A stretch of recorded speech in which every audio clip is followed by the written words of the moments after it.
করি আপনারা সবাই ভালো আছেন, আমরাও ভালো আছি। আর সবার প্রথমে আপনাদের জানাই হ্যাপি নিউ ইয়ার। তো আমরা এখন যাচ্ছি ট্রিপে, যাচ্ছি পুরুলিয়া। তো নতুন বছরটা শুরু হোক ভ্রমণ দিয়ে, চলুন আমাদের সাথে ঘুরে আসবেন পুরুলিয়া। তো আমরা বেরিয়ে পড়লাম ছোটনাগপুর মালভূমির অন্তর্গত জেলা পুরুলিয়ার উদ্দেশ্যে। প্রাকৃতিক সৌন্দর্যে ভরা সম্পূর্ণ অচেনা অজানা একটা জায়গা। তবে জায়গাটা আমাদের কাছে অচেনা হলেও সমু কিন্তু এর আগে বাইক রাইডিংয়ে অযোধ্যা পাহাড় ঘুরে এসেছে, আর ওর তো ভীষণ ভালো লেগেছে। ও এমনিতেই প্রকৃতিপ্রেমী, আর আমরা সবাই প্রকৃতিপ্রেমী, প্রকৃতির কোলেই ঘুরতে যাচ্ছি। তো আমরা পৌঁছে গেছি তমলুক স্টেশনে।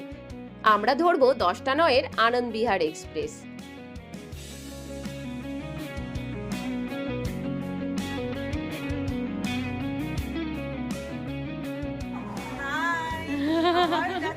আবার যাচ্ছি, নতুন বছর ভ্রমণ দিয়ে শুরু।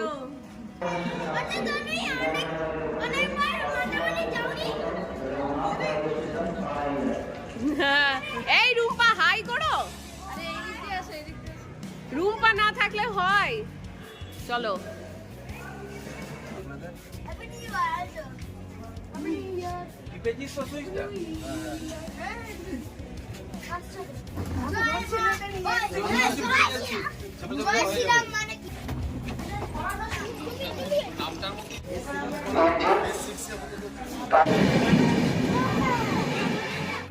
তো আমরা উঠে পড়েছি আনন্দ বিহার এক্সপ্রেসে।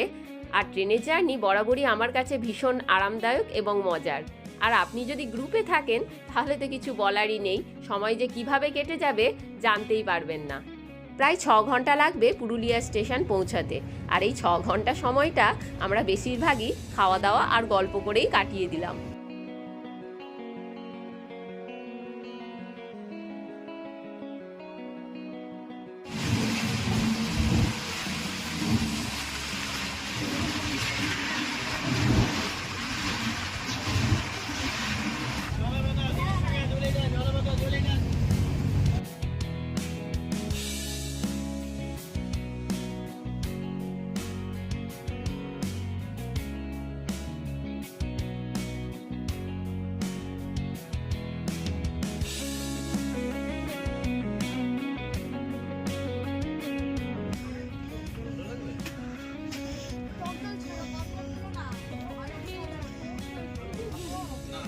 টক ছাড়া ভাল লাগবে?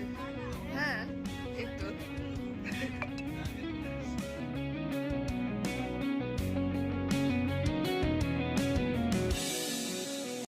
এমনিতে দেখতে গেলে তমলুক থেকে পুরুলিয়া 5.5 ঘন্টায় পৌঁছানো যায়, কিন্তু আনন্দ বিহার এক্সপ্রেস টাটানগরে এসে 45 মিনিটের মতো দাঁড়িয়েছিল, আর সেই কারণে আমাদের ট্রেন লেট করেছিল। আর টাটানগরের পর থেকে যখন ছোট ছোট মালভূমির দেখা পেলাম বেশ ভালো লাগছিল। তো আমরা পৌঁছে গেছি পুরুলিয়া স্টেশন, আর আমাদের গাড়ি আগে থেকেই বুক করে রাখা আছে, আমাদের জন্য ওয়েট করছে গাড়ি। এবার গাড়িতে উঠে পড়বো।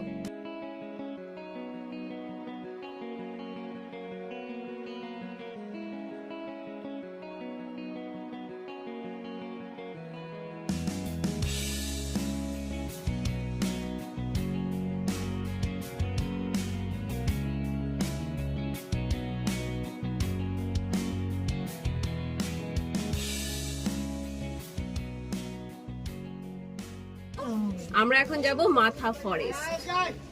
এবার রুম্পা আমাদের সঙ্গে যুক্ত হয়েছে আবার। তো আমরা চলেছি অযোধ্যা পাহাড়ের সব থেকে প্রাকৃতিক সৌন্দর্যে ভরা একটা পিক মাটাবুরু পাহাড়ের উদ্দেশ্যে। এটাকে মাটাবুরু ফরেস্টও বলা হয়, আর এই মাটাবুরু ফরেস্টেই আমাদের কটেজ আছে। আর আমাদের যেহেতু লাঞ্চ করা হয়নি, তাই একটা ধাবা দেখে আমরা গাড়িটা দাঁড় করালাম। আর বিকেল 5টার সময় এই ধাবাতে কিছুই আর অ্যাভেলেবেল ছিল না, তাই নর্মাল ভাত ডাল তরকারি আর ডিম ভাজা খেয়ে নিলাম।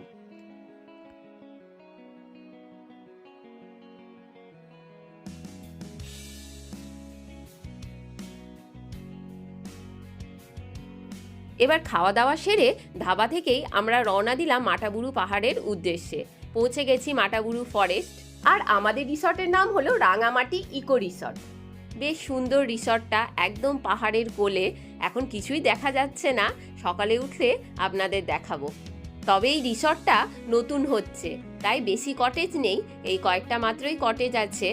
একটা ডাইনিং রুম আছে, রান্নাঘর আছে, আর এপাশেও কয়েকটা কটেজ আছে, দুটোর মতো কটেজ আছে এপাশে।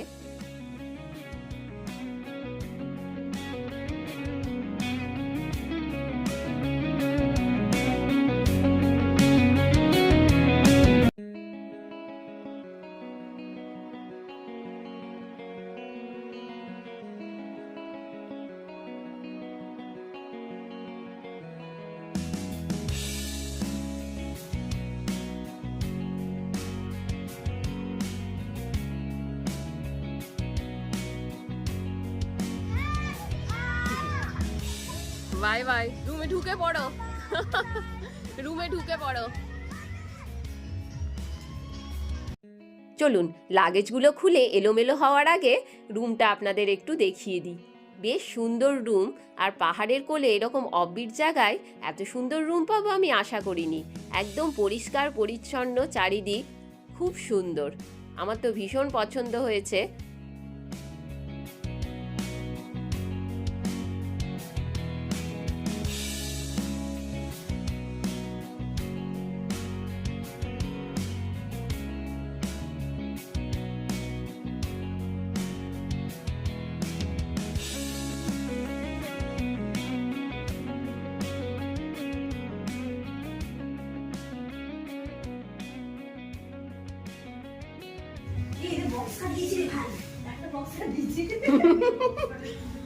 বক্স কাট দিয়েছে, তোমাদের দেয়নি?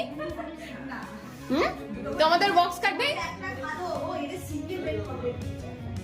হ্যাঁ, আমি ঠান্ডায় কাঁপছি পুরো।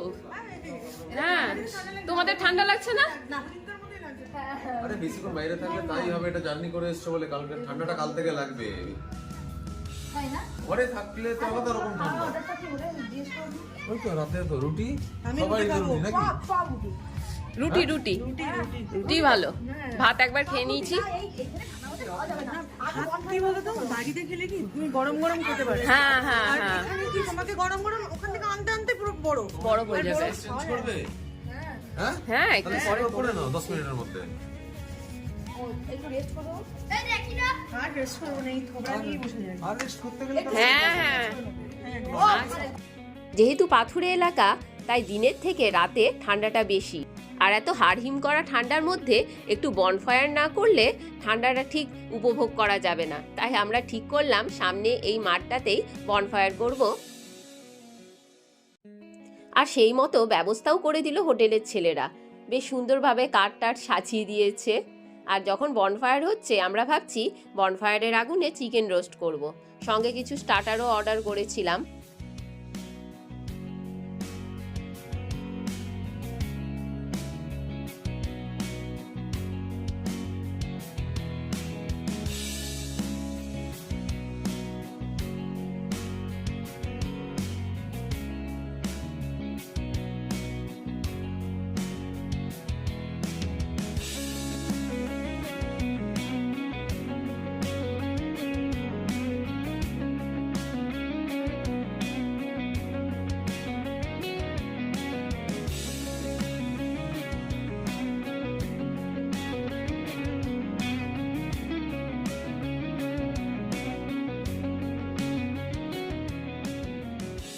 আর শীতকালে আগুনের সামনে বসে এইভাবে আগুন পোহাতে কার না ভালো লাগবে বলুন? আর ঘরে থাকলে তো এইসব আর হয় না, তাই শীতকালে ঘুরতে এসে বনফায়ারে এরকম আগুন পোহাতে বেশ ভালোই লাগে।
তো যাই হোক, আজকের আনন্দটা এখানেই সমাপ্ত করে তাড়াতাড়ি ডিনার করে শুয়ে পড়লাম, কারণ সকাল সকাল উঠেই আমরা বেরিয়ে পড়ব অযোধ্যা পাহাড়ের সিনিক বিউটি দেখতে।